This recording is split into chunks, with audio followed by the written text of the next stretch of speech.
kowal ganni rendo pinal e neesu ina ari e nder nde ɗo windande sakkitindi e hello ngu uddinaɗen ngo yurnitade holi battane warga almami Abdul Qadir Kane e nder Fuuta Tooro hayso tawi sakket gurdam makko sattino to banggue gardigu makko e to banggue laamu saabu ɓe hen nattude jebbilanademo guila o nangga to bungowi ha o arti e woɗɓe yiilade intérêt ji mumen keeriɗi addinino mbo faaɗede jibine haareji ha e wargo makko ñande 4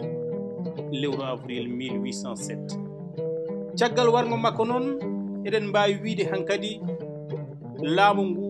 natti wonde laamu almamagal wonti hankkadi ko laamu galleji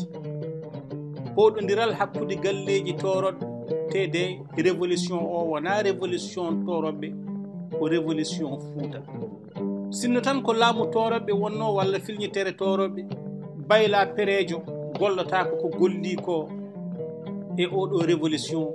golle timmude ɓurnoɗe kadi sattude saabu wonnode ba e nokku ɓurɗo hamnade e jiibade e woɗɗani laamorɗo Satigue sinno tan ko laamu toroɓɓe wonno walla filñitere toroɓɓe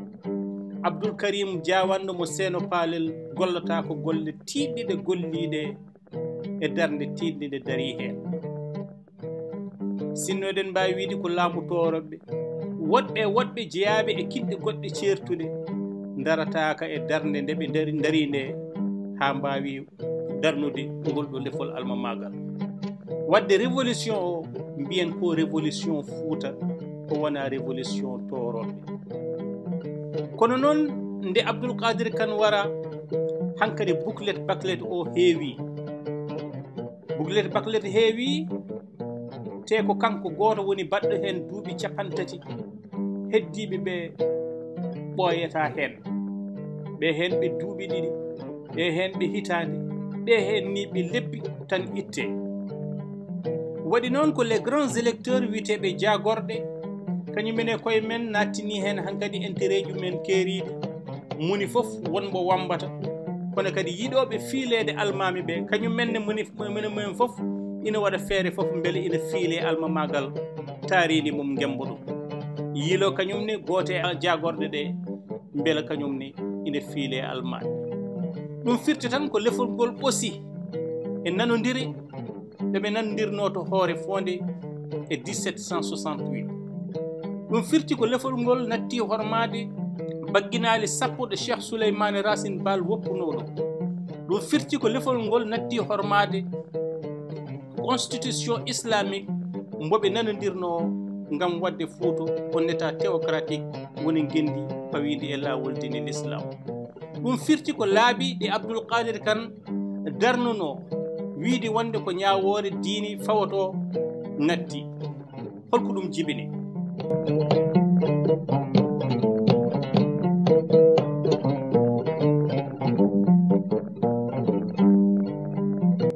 ɗum jibini ko adi foof dilli e surwede lefol ngol hankkadi wonde ɗum dimorguel lefol ngol woni e dimorguel saabu sa ƴeewi e nder fiilaɓe lefol ngol won limtoɓeɓe ha hedde 50 walla 26 e nder fiilaɓe ɓe ma taw piilogol ngol woni laabi 53 wonande fiilaɓe lefol ngol ɓe saabu won yaaɓe ina garta hakke laabi 9 wayno almami Yusuf ni won yaaɓe ina garta laabi limtini yanti hen kadi hen sahaji lefol ngol ina diwɗogol lefol ngol waɗi e laabi kewɗi hono no Mamadou Mariata haalde ɗum woni Ndiaye Saydou Amadou o wi lefol ngol diwɗi tuggi 1835 ha hitande 1837 Fuuta wonno koye fatara ala gardiɗo ɗum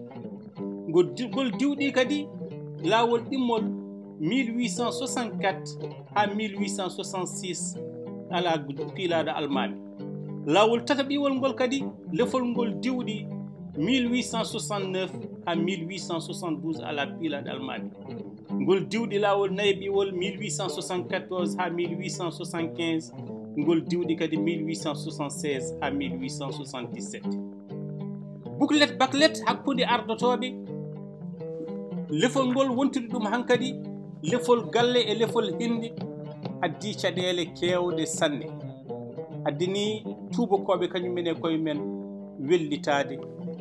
saabu gaga tan luuri gonɗe hakkunde ardiɓe ɓe hareji kewɗi mbaɗi hakkunde ɓen ɗon yinnoɓe fiilede lefol almamagal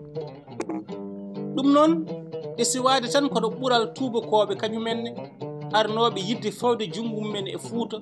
kono kadi joguinoɓe nganumo mawɗo e Abdul Kane tugnade e hadde nde Abdul Kane hadnoɓe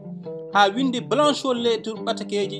e 1785 hakke ɓatakeji ɗiɗi o windi ɗum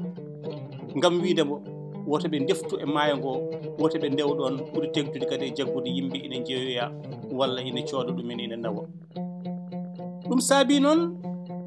piddugol lefol ngol woni l'instabilité politique basgol deƴƴere wadde tubakoɓe mbi ko weeli ko wayni adan ɓe joɓanno e nder njulagu ngo ɓe mbaɗanno njulagu ɗacce gawri kanŋe haani e jiyaɓe laaɗe maɓɓe so ina ndewanno ɗon ko joɓannode ha ɗum jibini ciifodiral hakkude maɓɓe e alkati mboolo ñande 31 lewru mars 1785 o siifodiri e biyeteɗo compte repentigny to Saint-Louis toyete ngal ɗon ciifodiral addaniɓe wattude yaade e maayo ngo kono noon kadi tawa eɓe jurnete golle maɓɓe kono noon kadi tawa ɓe jooɓo dendagal ɗum ɗon koɓe poti yobde ko ɗum saabi gañgu duumima hakkude fuutankoɓe hoɗɓe ngoral dande maayo Sénégal hakkude mum e tubakoɓe ngun gañgu noon ina feeñi e nder cimti maɓɓe kono kadi ina feeñi e nder ɓatakeji nde ɓe bindirta e nder koye maɓɓe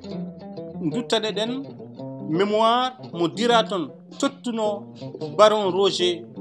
nde ummiti e maayo Sénégal e ngoral maayo Sénégal e 1826 hitande ujunere temedde jeetati e nogas e jeegom ko windi ko ina laaɓi ceer o wi kanko dura toon leydi Fuuta ndi o wi ko leydi Fuuta ndi woni le pays du Fuuta kañum e Sénégambie fof gaño laaɓtuɗo tan mo wawa nanodirede e colonie mo Sénégal fof ko ɓe witeɓe Haalpulaar en kanko o wi ko Tukulóor en o wi jikkuji maɓɓe kamɓe ɓen ɗon Tukulóor en ina hollira gañantumago ngoɓe jogui kamɓe fof e jogade e laamu piddugu ngoɓe mbaylirta noɓe beela fof kamɓe mbaadi laamu ngu ɓe gonda ko ɗum ko haɓade tubakoɓe ɓuraniɓe kala hunde ko ɗum saabi e wiide manko kanko dira toon ngam ar Europe naɓe ɓe jetto fandare men alay saago ɓe gadda gaddin goɗɗo jaɓɓal gongal e ciifodiri goɗɗe saabu ciifodiri ciifoɗoɗe ɗo ngala hay battane te hay hoolare wotere ala hakkude maɓɓe goɗɗo biteɗo An Rafanel kañumne jeeya ko e yillotonoɓe e nder ngoral maayo Sénégal kañumne ari tongi ɗum e nder ndiɗo mbaadi o wi ɓeɗo ko dartotoɓe ko jokkoɓe kadi e dartade e kala saaha jiyanɗe ɗe joguiɗen e nder leydi Sénégal ils contrecarreront toujours nos vues sur le Sénégal qu'elles se renferment dans l'accomplissement des petites opérations de trafic que nous faisons aujourd'hui ou qu'elles tendent à dépasser cette trop modeste limite. Il faut, quoi qu'il arrive, que nous demeurions bien convaincus que nous n'avons au Fuuta que des ennemis et que l'alliance malinquiaise ne change rien à leur disposition envers nous. Hollirde tan wonde fimde fuutankoɓe darade e dartade ɓe jogorani waylade kamɓe koye maɓɓe hayso ɓe tippodiri e leƴƴi goɗɗi ngam wawde haɓade ɓen ɗon koɓe mbiyata Tukulóor en hoɗɓe ngoral dande maayo Sénégal duraton kañum e Rafanel kala ko kaali kaalata ko haala ngulko jaw faade e fuutankoɓe ɓeɓe mbaddanno peɗeli e guite wona kamɓe tan kadi ko kala ɓe ganduɗa ɓe tubakoɓe wonnoɓe on ɗon saaha ɓe fuutankoɓe katno yaade noon ko gila e darde Elimane Boubacar Kane katɗoɓe feccidde katɗoɓe yawtude dimat sakaniɓe naatoye Fuuta ha nanodire ciifodiri mbaɗanoɗi toon ha ɓe batti yaade ɓe naata Fuuta ɓe jooɓa foddeji maɓɓe ɓe gandi kam ɗum ɗon weɓanadeɓe e ngoral maayo Sénégal ko ɗum hankadi leydi France faami caggal nde ɓooyi membade e membitade e sikki sikkinde hankadi fellude waylude gaddine e jaɓɓal ngam heɓde Fuuta e fawde heen jungo mum. ɗum ɗo noon laatotonoko so tawno laawol ngol Cheikh Souleymane Baal en lelnunongol rewama. ɗum ɗon laatotonoko so tawi Almaami Abdul Kane woppanoma siini politique mo joguino e Fuuta. ɗum laatotonoko so tawi fannu suɓngo Almaami e nder Fuuta jaɓɓal mum waylaka ha natti tan wonde laamu pawingo e diini, pawingo e masalaha, pawingo e nunɗal, pawingo e peewal, wonti laamu pawingo e kinɗe, wonti laamu pawingo e galleji. ɗum ni hankadi ene feeña e nder conquête woni e nder jiimadi nde leydi France jiimi ɓuri tengtude e nde lefol Almaami yani ha gasi e hitande 1981. kono hade nden eɗen mbawi wiide maale jango lefol ngol feeñi guila hitande 1987 saabu nde Abdul Kane wara tan eɓe mbi kamɓe tubakoɓe ko weeli ko wayni.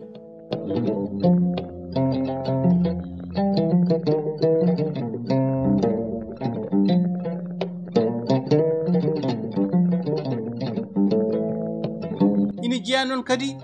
e ɓurɓe bonnude ko Fuuta yahatno Louis Faidherbe ni eɗen gandi hol maale garangal mum ɗo e holko adduno ɗum e holto ummino e nder diwan mo Louga o ha wiya ko Fuuta ɓuri tampinde felliti hankadi arde toon kañum ne haɓade. kono ina gasa so arno law guila Elimane Boubacar Kane gurdam mum, ina gasa so arno law guila gurdam Almaami Abdul ko waɗi ko kanko Louis Faidherbe o wawata ɗum wadde. ɗum waɗi kanko Faidherbe ndo ari nde dennagal jobdeɗe ɗe leydi France yoɓanno Fuuta ngam rewde e maayo ngo o itti ɗum o wi yo dokku itta ɗum ko ciifodiral baɗagal ñande 18 lewru juin 1858. o siifodiri kadi e Toro ñande 14 lewru avril 1859. o wawni Almaami Moustapha Bambo hoore fonde ciifodiral hakkunde mabɓe ñande 15 lewru août 1859 yo jaɓɓo wonde hankadi Toro e Damga gonti koye jiimade leydi France. itta kala joɓɗele ɗe ɓen ɗon joɓanno goppu ɗumen e nder jaam e wellitare men ina mbaɗa julagu men e jeeguji men eno bellira e ngoral dande maayo Sénégal. ko nden kadi woni nde o darni comptoir uji e nokkuji jeeygu e banggueji ɗiɗi ngoral dande maayo Sénégal ngal firti tan o hirsi o lelni o hirsi o wari lefol almamagal.